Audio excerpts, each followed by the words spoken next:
Question number 10, Nicky Wagner. Thank you, Mr Speaker. To the Minister for Building and Construction. What reports has he received following the government's announcement of new earthquake-prone building policy?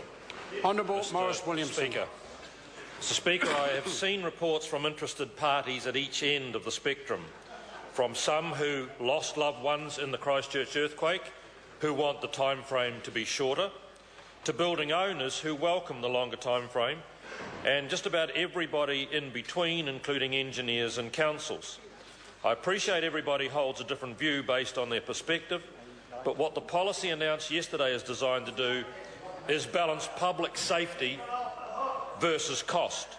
It's important to point out, Mr Speaker, that where the policy has landed is broadly in line with the Royal Commission.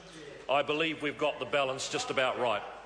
Mr Speaker. Supplementary question, Nicky Wagner. To the Minister of Building and Construction, does it cost much to upgrade these buildings? Mr Speaker. Honourable Maurice Williamson. Mr Speaker, I have heard quite excessive numbers being bandied about. Sure, some buildings, like the Majestic Centre here in Wellington, have had millions spent on them. But the reality is many buildings can be strengthened to 34% of the new building standard for relatively modest sums. I have actually seen firsthand what can be done for a few $1,000s on smaller buildings. Mr Speaker, it's important to note that an earthquake-prone buildings policy was already in place in New Zealand, and building owners were required to strengthen buildings. So the costs were already involved.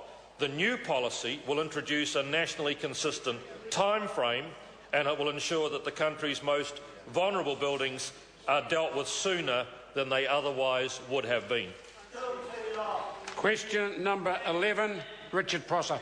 Thank you, Mr Speaker. My question is to the Minister for Primary Industries and asks,